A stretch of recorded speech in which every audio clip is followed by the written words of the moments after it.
اللہ کہہ رہا ہے لوگوں میں سے کچھ ایسے ہیں کہ جو یہ کہتے ہیں، یقول کہتے ہیں، جن کی زبان پہ ہے کیا؟ آمنا باللہ، ہم اللہ پہ ایمان لائے، اسے وحدہ لا شریک مان بیٹھے۔ اب وہ جو بات کر رہے ہیں کیا وہ بات غلط ہے؟ وہ بات درست ہے کہ ہم اللہ کو ایک مان رہے ہیں، وہ اللہ ایک ہے، اس اعتبار سے یہ بات درست ہے۔ وبالیوم الآخرہ، اور آخرت کی بھی بات کر رہے ہیں، لیکن پھر بھی اللہ کہتا ہے وما ہم بمؤمنین، مومن نہیں۔ وجہ کیا ہے؟ فرمایا یہ جو زبان سے کہتے ہیں یہ ان کے دل میں نہیں ہے، صرف زبان پہ ہے۔ یقولون بألسنتہم ما لیس فی قلوبہم، یعنی اللہ اس آیہ مبارکہ میں ہمیں یہ واضح اور بڑی موٹی ایک علامت بتا رہا ہے، اور اللہ بتا رہا ہے کہ اگر میرے معاملے میں بھی دعویٰ صرف زبانی ہو، ایمان کے چیپٹر میں بھی اگر دعویٰ صرف زبانی ہو، آخرت کے معاملے میں بھی اگر دعویٰ صرف زبانی ہو، دل سے نہ ہو، اللہ کہتا ہے میرے ہاں وہ منافقت ہے۔ اور بندہ زبان سے صرف کہنے سے مومن نہیں ٹھہرتا جب تک من سے، دل سے مجھے وحدہ لا شریک نہ مانے۔ اب یہ کہ ایمان کے چیپٹر میں اللہ کو ماننے کے اعتبار سے اگر دل اور زبان میں اختلاف آئے تو منافقت ہے، اور زندگی کے اگر ہم اپنے امور کو دیکھیں، اپنے معاملات کو دیکھیں، اپنے رویوں کو دیکھیں، تو زندگی کے امور کے اندر ہماری زبانوں پہ کچھ ہو، ہمارے دلوں پہ کچھ ہو، تو قرآن کی اس آیہ مبارکہ کی روح سے ہم اگر توحید کے چیپٹر میں دل اور زبان میں اختلاف رکھتے ہیں تو ہم ہیں اعتقادی منافق، اور اگر ہم عمل کے اعتبار سے زبان پہ کچھ ہے، دل میں کچھ ہے، اللہ کے معاملات میں نہیں، توحید کے معاملے میں نہیں، ایمانیات کے چیپٹر میں نہیں، وہاں وہ ٹھیک ہے، وہ دل و جان سے اللہ کو مانتا ہے، اللہ کے رسول کو۔ اب میں بات کر رہا ہوں زندگی کے باقی امور کے اندر اس کا رویہ ایسا ہے، عمل کے اعتبار سے لوگوں سے جو کہتا ہے وہ دل میں وہ نہیں ہے، تو یہ ہے عملی منافقت۔ اللہ کہہ رہا ہے کہ جو منافق ہے اس کا مزاج یہ ایسا ہوتا ہے کہ اس کی زبان کچھ کہتی ہے اور اس کا دل کچھ کہتا ہے، چاہے وہ عمل کے اعتبار سے ہے چاہے وہ عقیدے کے اعتبار سے ہے۔ اللہ کہتا ہے عقیدے میں ہو ہم تب بھی قبول نہیں کرتے، عمل میں ہو ہم تب بھی قبول نہیں کرتے۔ ایسا رویہ ہمیں کسی صورت میں منظور نہیں ہے، چاہے وہ اس کے دنیاوی اعتبار سے ہے، چاہے وہ توحید کے اعتبار سے ہے، چاہے وہ عقائد کے اعتبار سے ہے۔ ہم کسی سطح پہ ایسا رویہ رکھنے کی اجازت نہیں دیتے، ہمارے ہاں منافقت ہے وہ، اور یہ منافقین کی نفسیات میں سے زبان پہ کچھ ہوتا ہے اور من میں کچھ ہوتا ہے۔ اب اگلی آیہ مبارکہ کے اندر فرمایا یخادعون اللہ، یہ اللہ کو دھوکہ دیتے ہیں، والذین آمنوا، اور جو ایمان لائے، وما یخدعون الا انفسہم، اور یہ دھوکہ دے رہے ہیں صرف اپنے آپ کو، وما یشعرون، عقل نہیں ہے، شعور نہیں رکھتے۔ اس آیہ مبارکہ میں منافق کی نفسیات کے بارے میں بتایا جا رہا ہے کہ منافق کا ایک روپ اور ہوتا ہے، ایک روپ یہ کہ زبان پہ کچھ ہے، دل میں کچھ ہے، چاہے عقیدے کے چیپٹر میں چاہے عمل کے اعتبار سے، ہر طرح منافقت ہے۔ اب دوسری آیہ مبارکہ میں اس کی نفسیات کے بارے میں اللہ بتا رہا ہے، دوسری علامت بتا رہا ہے، دوسرا روپ بتا رہا ہے۔ اللہ کہہ رہا ہے منافق کی جو نفسیات ہے وہ دھوکہ دہی کی نفسیات ہوتی ہیں، وہ دھوکہ دیتا ہے۔ یخادعون اللہ، یہ اللہ کو دھوکہ دینا چاہتے ہیں۔ میں اگر آپ کو کسی معاملے کے اندر دھوکہ دیتا ہوں، آپ سے تو چھپ گئی وہ بات، آپ کو تو پتہ نہ چلا، میری چیز بھی بک گئی، میری بات بھی آپ تک پہنچ گئی، جو میں چاہتا تھا وہ آپ سے لے چکا، میں اپنے مقصد میں ظاہراً کامیاب ہو گیا، آپ کو خبر نہیں ہوئی، تو بتائیں وہ اللہ، کیا اس سے کوئی چیز چھپ سکتی ہے؟ نہیں چھپ سکتی نا. جب اس سے نہیں چھپ سکتی تو حقیقت میں مومن کو دھوکہ نہیں دے رہا, میں اللہ کو دھوکہ دے رہا ہوں, میں خدا کو دھوکہ دے رہا ہوں. یخادعون اللہ, وہ دھوکہ دیتے ہیں اللہ کو. آپ سے بات چھپ گئی ہے, مومنین سے چھپ گئی ہے, تو بھئی جس سے نہیں چھپتی, میرا عقیدہ بھی ہے نہیں چھپتی اس سے, میں پھر دھوکہ دیتا ہوں تو کس کو دے رہا ہوں دھوکہ؟ اللہ کو. اللہ کیا کہتا ہے؟ یخادعون اللہ, یہ اللہ کو دھوکہ دیتے ہیں. والذین آمنوا, اور مومنوں کو دھوکہ دیتے ہیں. اور جس کی نفسیات دھوکہ دہی کی ہوتی ہیں وہ منافق ہوتا ہے, چاہے وہ عقیدے کے چیپٹر میں ہے چاہے وہ عمل کے چیپٹر میں ہے. من حیث القوم, ہماری زندگیوں میں برکتیں اٹھ گئی ہیں. من حیث القوم, ہماری زندگیوں کے اندر جو خیر و برکت کا نتیجہ تھا وہ ختم ہو گیا ہے. وجہ کہ ہم عمل کے اعتبار سے سب سے بڑے منافق ٹھہرے, جس سے کچھ اللہ سے چھپ سکتا ہی نہیں ہے, اس کے سامنے سارا کچھ کیے پھرتے ہیں. اور بڑی توجہ طلب بات ہے, بڑی ہی توجہ طلب بات ہے. دھوکہ مومن کو دیتا ہوں, دھوکہ انسان کو دیتا ہوں, اس بندے کو دیتا ہوں, اور دینے کے بعد آ کے مسجد میں پھر اس سے معافی مانگتا ہوں جس نے دیکھا ہے کہ وہاں دھوکہ دے کے آیا. بڑی توجہ طلب بات ہے. اللہ کو تو پتا ہے نا وہاں کیا کر کے آیا ہے, اسے خبر ہے. اسے نہیں پتا چلا جس کے ساتھ دھوکہ کر کے آیا ہے. اب اندر ضمیر ملامت کر رہا ہے, تو نے 2 نمبری کی, دھوکہ کیا, غلط کیا, نہیں کرنا چاہیے تھا, تو کرپٹ ٹھہرا. اب کیا کرتا ہے, چلے کوئی نہیں, میں صلاۃ التوبہ پڑھ لیتا ہوں, چلے کوئی نہیں, میں کوئی اور نماز پڑھ لیتا ہوں, میں نفل کی کثرت کر لیتا ہوں, میں اللہ سے جا کے رو لیتا ہوں. اب اللہ کہے گا کہ کیا تو نے انسان کے ساتھ دھوکہ, اسے تو خبر تک نہیں ہے, مجھے پتا ہے, مجھے خبر ہے, تو نے دھوکہ دیا ہے. اور ایسا عجیب تیرا مذہب ہے, ایسے عجیب تو نے دین کو سمجھ بیٹھا, آ کے پھر اسی سے معافی مانگ رہا ہے کہ جسے خبر ہے اسے دھوکہ دے کے آیا. من لم یرحم لا یرحم, حضور نے فرمایا کہ جو لوگوں کو پہ رحم نہیں کرتا اللہ اس پہ رحم نہیں کرتا. سادہ سی بات, من لم یرحم لا یرحم, اللہ نہیں رحم کرتا. میں آ کے, اللہ کہتا ہے اس انسانوں کے ساتھ, لوگوں کے ساتھ تو رحم والا معاملہ کر. توجہ, لوگوں کے ساتھ رحم والا معاملہ کر. تو نہ مجھ سے مانگ, نہ دعا کر, نہ مسجد میں نہ رو, بس تو فرض پڑھ جو میں نے حکم دیا ہے اس پہ کار بند رہ.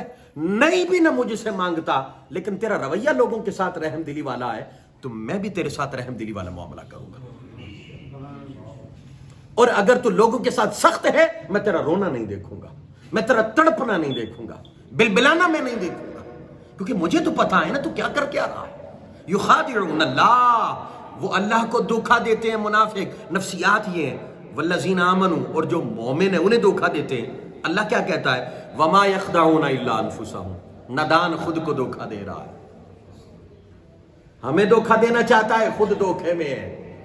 یہی تو دھوکہ ہے, یہی تو دھوکہ ہے کہ اللہ سب کچھ تک رہا ہے, باوجود اس کے دھوکہ دینے سے باز نہیں آتا. یہ دھوکہ نہیں تو اور ہے کیا, یہ دھوکے میں نہیں تو اور ہے کیا. اور یہ بھی دھوکہ ہے کہ چلے کوئی نہیں, اور میری بات سخت ہو تو میں معذرت چاہتا ہوں. میں اگر کوئی جاب کر رہا ہوں نا, اگر میرے پاس کوئی منصب ہے, اب جب میرے پاس طاقت ہے, میں آپ کو ایک توبہ کا تصور سمجھانا چاہتا ہوں. میرے پاس منصب ہے, اچھا میں منصب پہ بیٹھا ہوں, منصب پہ بیٹھ کے جو مجھ سے ہو سکتا ہے میں کرتا ہوں. اللہ کی نافرمانی بھی کرتا ہوں, اللہ کے رسول کی نافرمانی بھی کرتا ہوں, میں رشوت بھی لیتا ہوں, میں سارا کچھ اس منصب پہ بیٹھا ہوں. حرام خوری بھی کرتا ہوں, ناپ تول میں کمی بھی کرتا ہوں, جھوٹ بول کے مال بھی فروخت کرتا ہوں, لوگوں کے حق بھی کھاتا ہوں, زکوٰۃ نہیں دیتا. یہ سارے معاملات میں کرتا ہوں جبکہ میرے پاس طاقت ہے, جبکہ میرے پاس منصب ہے, جبکہ میں جاب کر رہا ہوں, میں رشوت سے باز نہیں آ رہا. اب جب میرے پاس وہ منصب نہیں رہا, اب اگر میں توبہ کرتا ہوں تو بتائیں مجھے توبہ کس چیز سے ہے؟ اب تو منصب ہے ہی کوئی نہیں. منصب تو میں بیٹھ کے اگر میں وہ کام چھوڑتا ہوں, یہ تو ہوئی توبہ کہ وہ طاقت رکھتا بھی تھا, اب اللہ نے کہا تو اس نے چھوڑ دیا. اب جب منصب ہی نہیں رہا, اب میں اس سے اتر آیا، اس منصب سے اتر کے آ کے کہتا ہوں اللہ اب چھوڑ دے، اب معاف کر دے، اللہ کہے گا عجیب دھوکے باز ہے، یہاں بھی باز نہیں آتا مجھے بھی دھوکہ دینے سے، کہ جب طاقت تھی تب میری نہیں مانی، اب طاقت رہی کوئی نہیں، اب کہتا ہے مجھے چھوڑ دے۔ اب توبہ کر کس چیز سے رہا ہے؟ کس چیز سے توبہ کر رہا ہے؟ تیرے پاس تو اب ہے ہی کچھ نہیں۔ میں اگر 10 سال پرائیویٹ یا سرکاری، دیکھیں نا میں یہاں پہ بیٹھا ہوں، یہاں پہ بھی آ کے اگر میں اپنے منصب سے 2 نمبری کرتا ہوں، میں اپنے منصب سے 2 نمبری کرتا ہوں، تو یاد رکھیے گا یہ نہیں ہے کہ یہ دھوکہ دہی نہیں ہے، یہ بھی دھوکہ دہی ہے۔ صرف یہ نہیں کہ میں نے رشوت لی ہے تو یہ دھوکہ دہی ہے، یہ حرام خوری ہے۔ جتنا وقت میں کسی کا پابند ہوں، اس وقت کی جو میں اجرت لے رہا ہوں، اس کے اندر میں صحیح کام نہیں کرتا تو یہ کیا ہے؟ یہ دھوکہ دہی ہے، یہ فریب ہے۔ اور کس کو دے رہے؟ واللہ خبیر بما تعملون، اللہ جانتا ہے، اللہ کو خبر ہے۔ اگر میں یہاں بیٹھتا ہوں 10 سال 20 سال 25 سال، میں ایک منصب پہ بیٹھا ہوں، کہیں پہ بھی بیٹھا ہوں، سرکاری جاب ہے، پرائیویٹ جاب ہے، وہاں بیٹھ کے میں حق تلفی کرتا ہوں، تو یاد رکھیے گا وہاں بیٹھ کے باز آؤں گا تو توبہ ہے۔ اختیار ہاتھ سے نکل جائے اب اگر میں توبہ کروں تو وہ توبہ نہیں ہے۔ ہاں وہ غفور الرحیم ہے، وہ غفور الرحیم ہے، وہ معاف کرنے والا ہے، اس کے معاملات میں ہمیں اختیار ہی نہیں دخل اندازی کرنے کا، لیکن اس نے کہا، یہ بھی تو اس نے کہا ہے کہ جب تو میرے حضور میں تجھے ایک منصب دیتا ہوں تب میری کیوں نہیں مانتا، جب چھن جاتا ہے تب میری مانتا ہے، تب کہتا ہے میں تیرا ہو گیا، اب تو تیرے پاس طاقت نہیں رہی، اب میرا کیسا ہو گیا تو۔ توبہ یہی نا کسی کام کو چھوڑ دینا، تو جب بندے کے پاس وہ منصب ہوگا تب چھوڑے گا تو توبہ بنے گی نا۔ فرمایا اللہ کہتا ہے خود کو دھوکہ دے رہا ہے، وما یشعرون، اور نادان کو عقل بھی کوئی نہیں ہے کہ میں کیا کر رہا ہوں، میں نے کس کو جواب دینا ہے۔ اللہ فرماتا ہے فی قلوبہم مرض، ان کے دلوں میں مرض ہے، ان کے دل ٹیڑے ہو چکے ہیں۔ اور آپ کو پتا ہے شیطان ہمیں بول کے گمراہ نہیں کرتا، الذی یوسوس فی صدور الناس، یہاں پہ اٹیک کرتا۔ یہ ٹیڑے ہو گئے نا، اللہ کہتا ہے ان کے دلوں میں کجی، یہ ٹیڑھا پن ہے، اگر یہ ٹیڑھا ہے تو حضور نے فرمایا سارا جسم تیرا ٹیڑھا ہے، کل اعضائے بدن ہی ٹیڑھے ہو گئے، تیرے اعمال ٹیڑھے ہو گئے۔ تو فرمایا فی قلوبہم مرض، ان کے دلوں میں مرض ہے، یعنی جو بندہ منافقانہ نفسیات اپناتا ہے یہ اس کے دل میں مرض ہے۔ اللہ کہتا ہے علاج نہیں نہ کرتا تو مالک پھر کیا ہوتا ہے؟ فرمایا فزادہم اللہ مرضا، اللہ مرض بڑھا دیتا، اللہ مرض بڑھا دیتا ہے۔ اگر یہ علاج نہیں کرتا اللہ اس میں اضافہ کر دیتا ہے۔ فزادہم اللہ مرضا وَلَهُمْ عَذَابٌ علیم، اور ان کے لیے دردناک عذاب ہے۔ وجہ فرمایا بما کانوا یکذبون، وجہ یہ ہے کہ ان کی زندگی ساری کی ساری جھوٹ سے بھری پڑی ہے، ان کی ساری زندگی میں جھوٹ ہی جھوٹ ہے، سچ ہے ہی کوئی نہیں۔ جھوٹ صرف غلط بیانی نہیں ہوتی، غلط کام بھی جھوٹ ہوتا ہے۔ ہم نے چھوٹے چھوٹے تصورات بنا کے دین کو بڑا محدود کر دیا۔ بما کانوا یکذبون، اللہ کہتا ہے یہ جھوٹا ہونے کی وجہ سے اسے عذاب علیم، دردناک عذاب ہے۔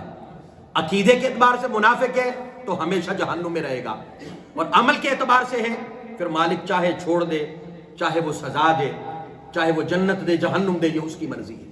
اور آپ کو پتہ ہے عذاب تعذیب سے ہے، عذاب لفظ بولتے ہیں نا، عذاب تعذیب سے ہے۔ تعذیب کا پتہ ہے کیا معنی ہوتا ہے؟ تعذیب کا معنی یہ ہوتا ہے کہ جتنا سکون ہے وہ چھن جائے، اسے عذاب کہتے ہیں۔ زندگی میں سکون چھن جائے اسے کیا کہتے ہیں؟ عذاب۔ اب دیکھیے یہ عذاب دنیاوی بھی ہو سکتا ہے اور اخروی بھی ہو سکتا ہے۔ زندگی میں سکون چھن گیا ہے تو عذاب ہے۔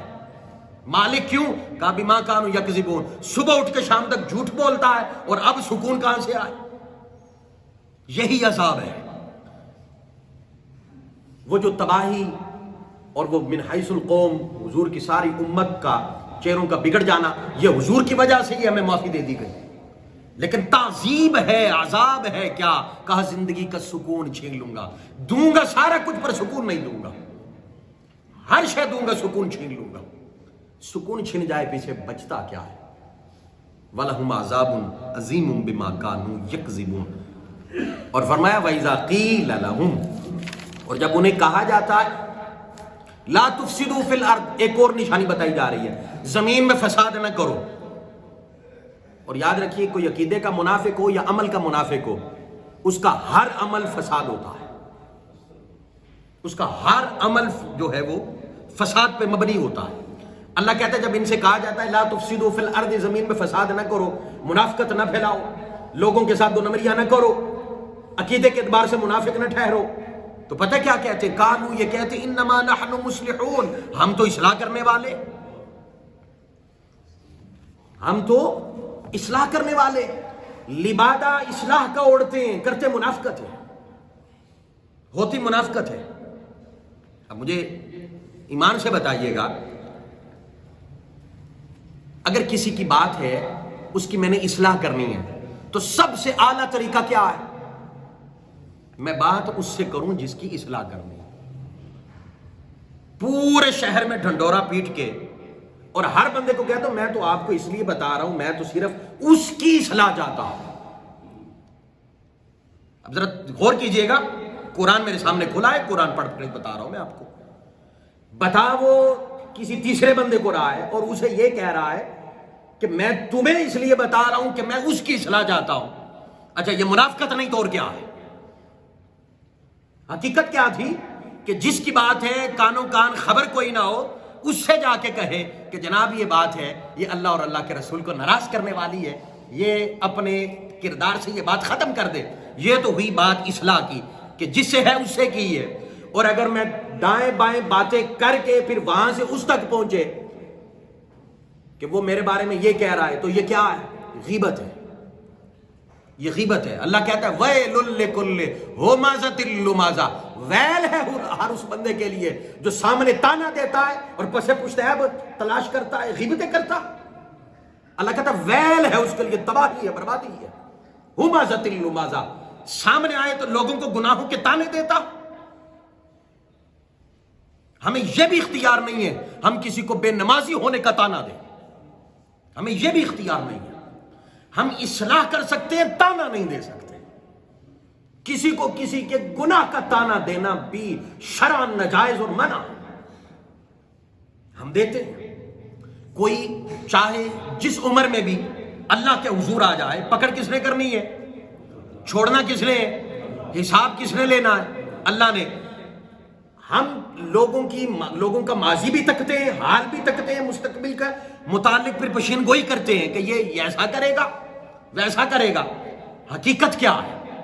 اللہ کہتا ہے تو نے اگر کسی کو گناہ کا تانا دیا، بلکہ حدیث مبارکہ حضور علیہ الصلوۃ والسلام نے فرمایا جو بندہ کسی کو گناہ کا تانا دیتا ہے نا، اللہ اس وقت تک تانا دینے والے کو موت نہیں دیتا جب تک وہ خود گناہ میں ملوث نہ ہو جائے۔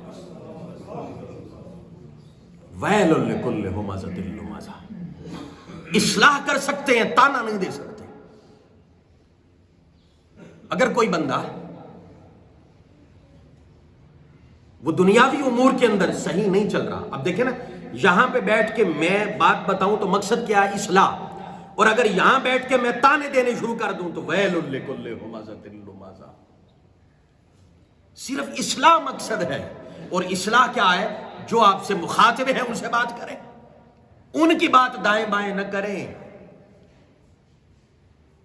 سنیے اللہ فرماتا ہے جب ہم کہتے ہیں تو کہتے ہیں ہم اصلاح کرنے والے ہیں۔ اللہ کہتا ہے الا خبردار انہم هم المفسدون، اور یہ جو اصلاح کی بات کہتا ہے نا میں اصلاح کرنے والا ہوں، هم المفسدون، یہی فساد کرنے والا ہے، یہی منافق ہے۔ ولکن لا یشعرون، لیکن اسے شعور نہیں ہے، اسے عقل نہیں ہے۔ اللہ فرماتا ہے وَإِذَا قِيلَ لَهُمْ آمِنُوا، اب یہ چوتھی علامت منافقت کی اور نفسیات سے بتایا جا رہا ہے۔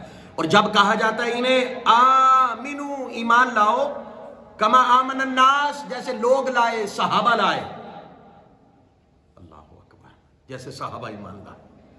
حدیث یاد آ گئی، تو حضور خطبہ ارشاد فرما رہے تھے میرا آقا علیہ السلام مدینہ کے اس وقت کتنی آبادی ہوگی، تھوڑی سی ساتھ ساتھ گھر تھے.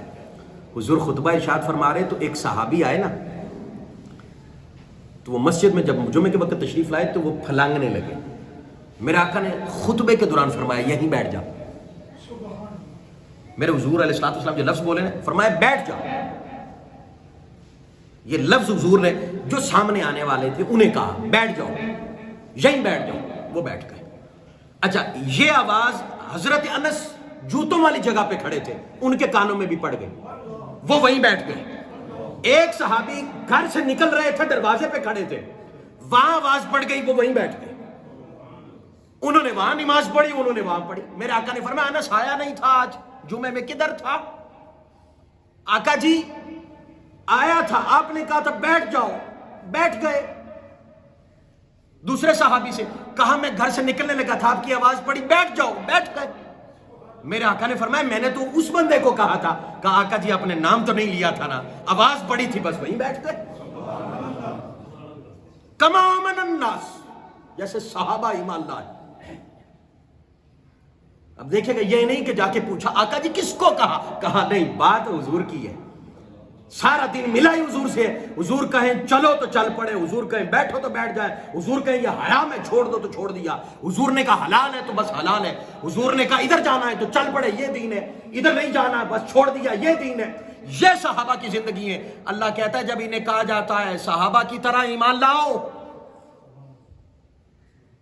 صحابہ کی طرح ایمان لاؤ، کھڑے مسجد میں گھر سے نکلنے والے کو بھی آواز پڑی تو رسول اللہ کی آواز پڑی، اس نے آگے سے چون چرا نہیں کیا، دلیل نہیں مانگی کہ کس کو کہا، کب کہا، وہیں بیٹھ کے جمعہ پڑھا.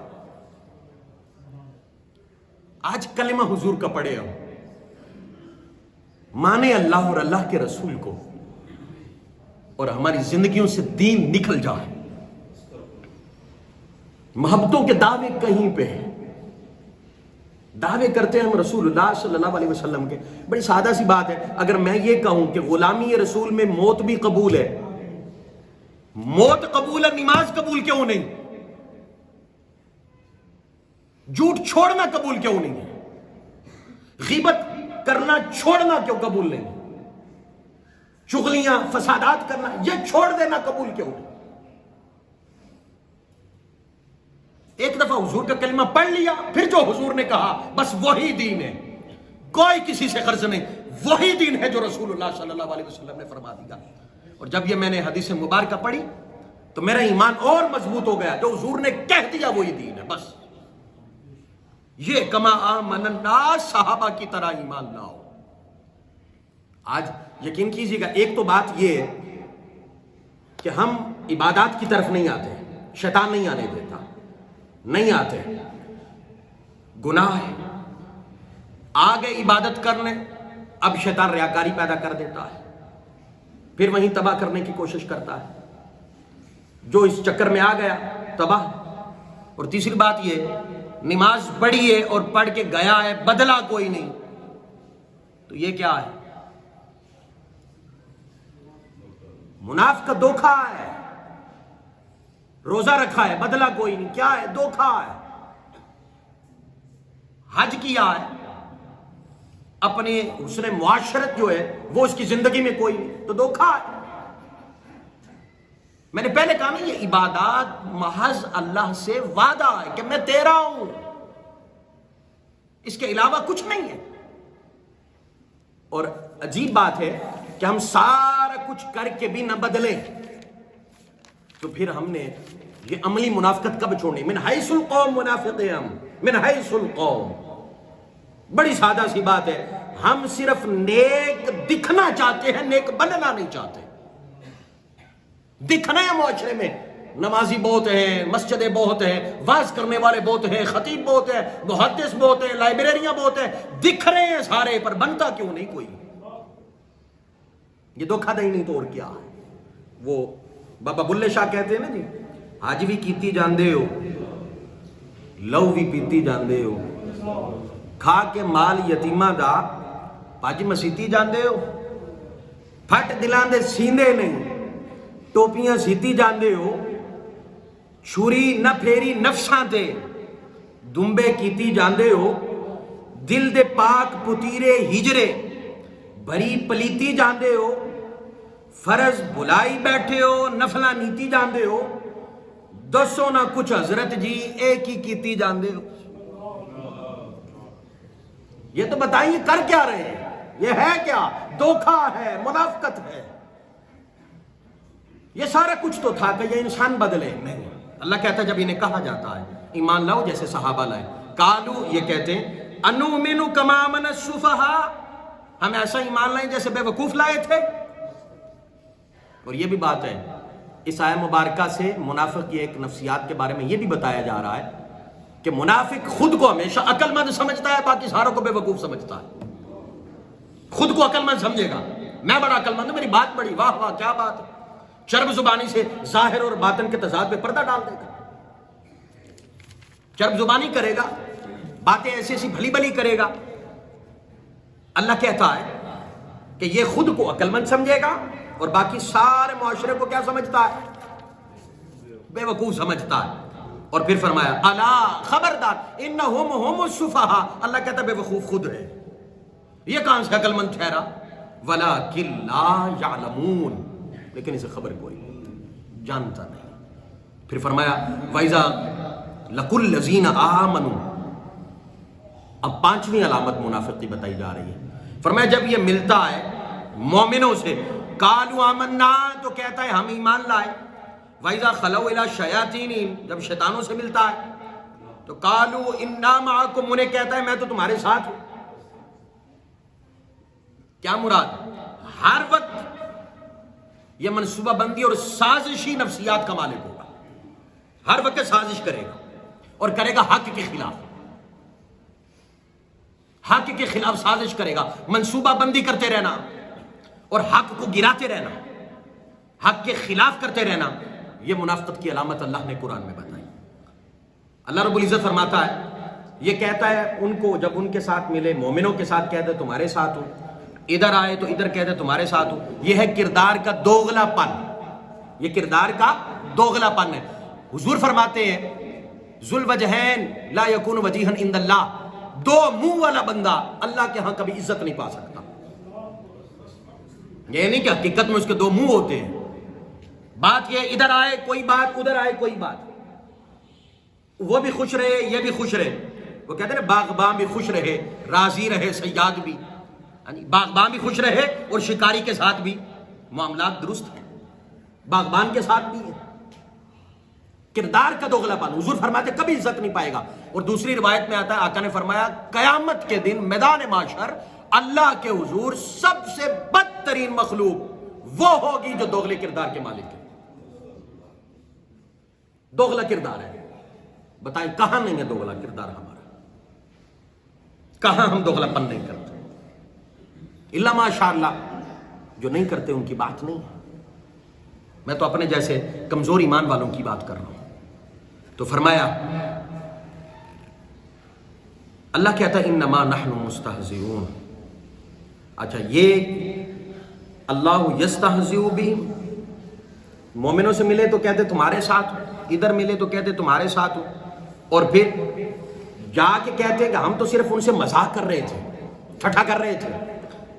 اور یہ بھی بات ذہن میں رکھیے گا قرآن کی روح سے یہ بھی منافقت کی ایک علامت ہے کہ کسی کو مذاقاً ذلیل کرنا، جی کسی کو مذاقاً ذلیل کرنا، رسوا کرنا۔ دو آدمی کھڑے ہیں، چار آدمی کھڑے ہیں، ایک کو ٹارگٹ بنا کے میں اس کی تذلیل کرتا ہوں، بے عزتی کرتا ہوں، اور وہ کراہتاً آپ کو قبول بھی کر رہا، کراہتاً قبول کر رہا ہے کہ چلو یار کوئی نہیں دوست ہے کر رہا ہے، حقیقت میں وہ اس کو قبول نہیں کر رہا۔ اور مزاح اسلام میں جائز ہے، مذاق اسلام میں جائز نہیں ہے۔ مزاح کیا ہے؟ صرف تفنن تباہ کے لیے، مسکرانے کے لیے، ماحول کو خوش کرنے کے لیے بات کی جا سکتی ہے، کوئی لطیفہ سنایا جا سکتا ہے، لیکن کسی کی تذلیل کرنا، بے عزتی کرنا، ایسا مذاق یہ منافقت کی علامت ہے۔ اور پتہ ہے اللہ کیا کہتا ہے جب وہ کہتے ہیں ہم ان کے ساتھ تو مذاق کر رہے تھے، اللہ یستہزئ بہم، اللہ فرماتا ہے اللہ ان کے مذاق کی انہیں سزا دے گا، وَيَمُدُّهُمْ فِي طُغْيَانِهِمْ يَعْمَهُونَ، اور اللہ تو انہیں ڈھیل دے رہا ہے، بھٹک جائیں جتنا بھٹک سکتے ہیں. اور پھر اللہ فرماتا ہے سم بکم عمی فہم لا یرجعون. منافق کی نفسیات یہ گنگے بہرے، یہ ان کی نفسیات ہے، اندھے. فہم لا یرجعون، یہ اب لوٹنے والے نہیں ہیں کیونکہ مرض بڑھ گیا ہے. امام الانبیاء کے غلاموں، ہمیں اپنی زندگیوں کو بدلنا ہے. اگر ہم اپنی زندگی سے منافقت نہیں نہ نکال پاتے، عملی منافقت، عقیدے کے اعتبار سے میرا ایمان ہے یہاں کوئی منافق نہیں ہو سکتا کہ جو اللہ اور اللہ کے رسول کو دل سے نہ مانتا ہو. سارے اللہ اور اللہ کے رسول کو دل سے مانتے. بات عمل کی ہے کہ عملی اعتبار سے ہم کیا ہیں اور کدھر کھڑے ہیں. کیا دین اتنا مشکل ہو گیا ہے کہ رسول اللہ اتنا مشکل دین لے کے آئے کہ ہم اس پہ عمل نہیں کر پا رہے؟ اور یقین کریں جس دن ہمارے قول و فعل کے اندر تضاد ختم ہو گیا یا ہماری زبان اور دل کے اندر تضاد ختم ہو گیا، اس دن حقیقتاً بندہ اللہ کا ولی بنے گا. حقیقتاً اللہ کا ولی بنے گا. ورنہ وہ چاہے تو عبادتیں ساری کی ساری رد کر دے، اسے تو پتہ ہے نا کیا کرتا ہے، کس لیے کرتا ہے. واہ واہ کے لیے کرتا ہے تو ٹھیک ہے، اور کر کے عبادت پھر بھول جاتا ہے مجھے، وہ بھی اسے پتا ہے. وہی بات نا کہ باغباں بھی خوش رہے راضی رہے صیاد بھی، کہ ادھر ہم کہیں کہ اللہ بھی راضی رہے اور بات شیطان کی مانے. خواہش تو یہ نہیں جو ہم کہتے ہیں جی اللہ راضی ہو جائے، ہر بندہ اللہ راضی ہو جائے، اللہ معاف کر دے. جب زبان میں ہر وقت اللہ آئے تو دل میں ہر وقت اللہ کیوں نہیں، من میں ہر وقت اللہ کیوں نہیں؟ ہمیں بدلنا ہوگا، ہمیں یہ زندگیوں میں چیزیں چھوڑنا ہوں گی. رب تعالیٰ عمل کی توفیق عطا فرمائے. وما علینا